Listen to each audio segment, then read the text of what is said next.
गुलामी की तरह रूप में हमारे साथ आए। राजनीति से प्रेरित होकर के ये सारी कार्रवाई कर रहे हैं, कर्मचारियों को परेशान कराया, नौकरी अपनी जगह, राजनीति अपनी जगह। हमने कोई शिकायत नहीं की, न शिकायत करने का हमारा कोई उद्देश्य है।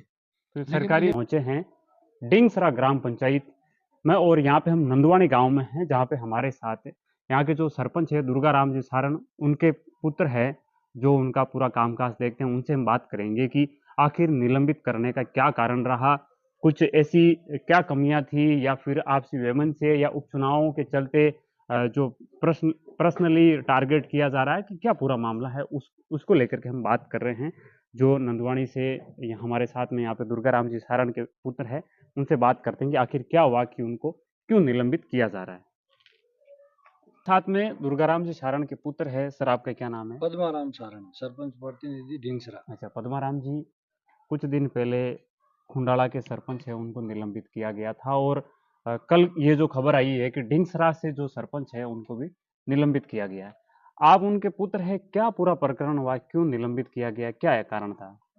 देखिए सर, कुंडाला में भी राजनीतिक द्वेष भावना से सरपंच साहब को निलंबित किया है, और सेम ही वही मामला राजनीति से प्रेरित होकर भी ढींगसरा सरपंच है दुर्गा राम जी, जो मेरे पिताजी हैं, बुजुर्ग हैं, उनको निलंबित किया है।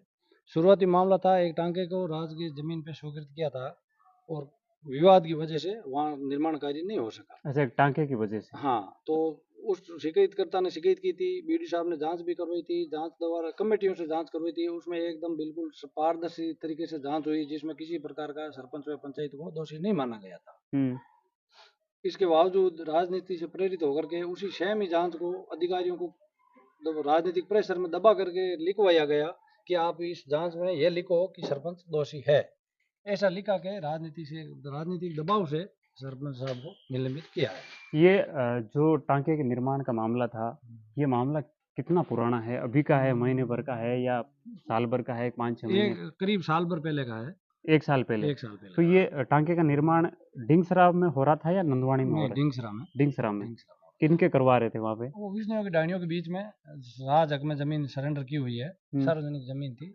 तो उसकी स्वीकृति हुई थी या? स्वीकृति हुई थी, स्वीकृति होकर वहाँ फर्म द्वारा मटेरियल भी डाला गया था।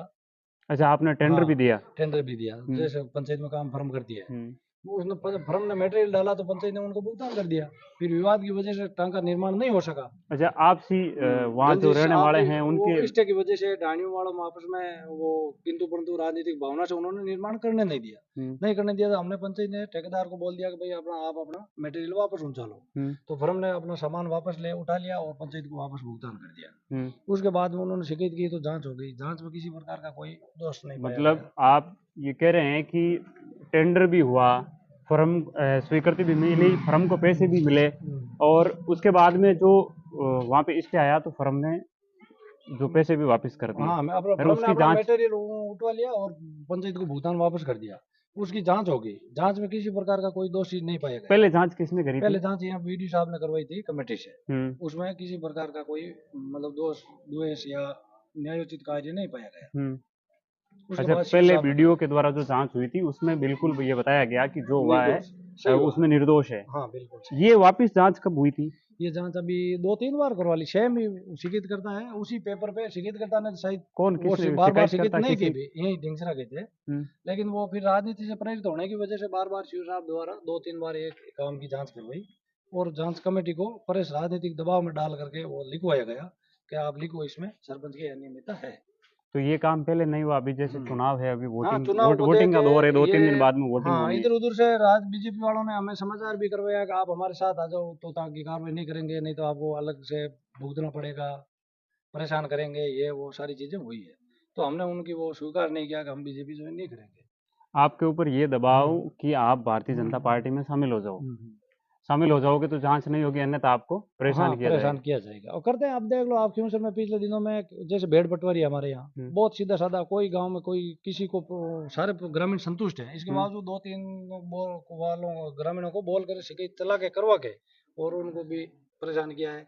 1-1.5 घंटा टीचर को परेशान किया है, जबकि ये बीजे वालों की इतनी दादागिरी गुंडा करती है कि हमारे ढींगसरा स्कूल में जगदीश जी नाम से टीचर है, वो सारे दिन घूमता है गाँव में, बच्चों को स्कूल में कहता है कि आपके मम्मी पापा को बोलना है बीजेपी को वोट दे देना। कौन है वो, कौन टीचर? जगदीश जी है डुकिया पार्क। और हेमंत राम जी जो बीजेपी प्रतिनिधि है, प्रत्याशी है, उन सोम का लड़का हमारे यहाँ नंदवाड़ी में पोस्टेड है, वो गांव गांव घूमता है, स्कूल में बच्चों को कहता है, तो भी हम ग्रामीणों ने या हमने आज विपक्ष में रहते हुए भी कभी उसकी शिकायत नहीं की। वो अब चुनाव लड़ रहा है, अपना काम कर रहा है, नौकरी अपनी जगह, राजनीति अपनी जगह, हमने कोई शिकायत नहीं की, न शिकायत करने का हमारा कोई उद्देश्य है।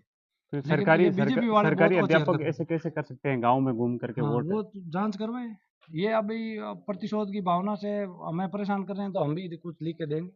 आज तक हमने शुरुआत हमने नहीं की, अच्छा ये गंदे काम है, बुरे काम कोई है, इनकी प्रतिनिधि शुरुआत। मंडल मिला आपसे बीजेपी का कि आप बीजेपी ज्वाइन कर लो, वो या ऐसा व्यक्ति कोई विशेष कॉल आया ऐसा या नहीं किसी है, या इनडायरेक्ट तरीके से? कहते ही हैं इनडायरेक्ट तरीके से, बार बार वो संदेश उनका यही होता है कि आप हमारे साथ आ जाओ तो कोई कार्रवाई नहीं करेंगे, नहीं तो कार्रवाई होगी।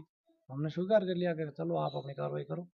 जैसे हम अपनी जगह हैं। हाँ, तो इसे हमारे जैसे बीजेपी की सरपंच है हमारे क्योंसर में, उनका भी सुबह से फोन आया, वो भी परेशान है कि ये काम ठीक नहीं हुआ है या जो भी है, उनकी ये भी तो फिर कल भावना। को सत्ता किसी दूसरे की आएगी हाँ तो आएगी दूसरे तो सरपंच इस तरह होएगा। परेशान होंगे, फिर ये तो। हाँ, हनुमान जी जैसे 20 साल से, पिछले 20 सालों से एमएलए और एमपी दोनों यहाँ से रहे हैं, आज तक किसी को प्रतिशोध की भावना से या राजनीति से प्रेरित होकर के द्वेष भावना से किसी को कोई परेशान नहीं किया। ये बीजेपी वालों की ऐसी मानसिकता है कि परेशान करें या उसको कैसे ही करके दबाव की राजनीति करके, गलत राजनीति करके किसी को हम पक्ष में करें और अपना वोट लें। अभी खिंवसर में उपचुनाव भी हो रहे हैं, और उपचुनाव का जब हम जिक्र कर रहे हैं तो आप भी यहाँ से सरपंच के पुत्र है, तो क्या माहौल रहने वाला है खिंवसर में चुनाव का? अब आम पब्लिक की भावना तो सारी आरएलपी में कनिका बेनीवाल को जिताने की है। बीजेपी वाले इसी वजह से, बौखलाहट की वजह से ही ये सारी कार्रवाई करते हैं, ताकि सारे लोग हमारे दबाव में या एक तरह से गुलामी की तरह रूप में हमारे साथ आए। राजनीति से प्रेरित होकर के ये सारी कार्रवाई कर रहे हैं, कर्मचारियों को परेशान करना, सरपंचों को परेशान करना, या चाहे कोई भी व्यापारी, मोजीद आदमी, सबको ये परेशान कर रहे हैं। आपको निलंबन का नोटिस कब मिला? निलंबन का नोटिस हमें तो वैसे 28 तारीख को वहां से जारी हुआ था, फोन से मिला था। 4 तारीख को हमारे पास आया, ग्राम सचिव लेके आए, तो हमने साइन करके वो रिसीट प्राप्त की थी सरपंच साहब ने। अभी कोई भी जो आपके समय में, अभी पिछले समय में जो भी काम थे, जो प्रस्तावित थे, वो काम चल रहे हैं? जो अभी आचार संहिता का टाइम तो बंद ही है, पुराने स्वीकृति हैं, वो छोटे मोटे काम चल ही रहे हैं, वो उसमें कोई दिक्कत नहीं है। आगामी क्या स्टैंड रहेगा इस मामले में? आगामी हमारा स्टैंड कानूनी रूप से हम जो भी है लड़ाई लड़ेंगे, और बीजेपी के सामने गर्दन नहीं झुकाएंगे। तो हम आए हुए थे डिंगसरा ग्राम पंचायत की, हमने आपको बात बताई कि यहाँ के सरपंच है, उनको निलंबित किया गया था। हम यहाँ आए ये जानने के लिए आखिर क्या मामला था पूरा पूरा, और उनके दुर्गा राम जी के पुत्र हमारे साथ में है, इनसे हमने इस मामले पर चर्चा करी। फिर मिलते हैं एक नए वीडियो में। धन्यवाद।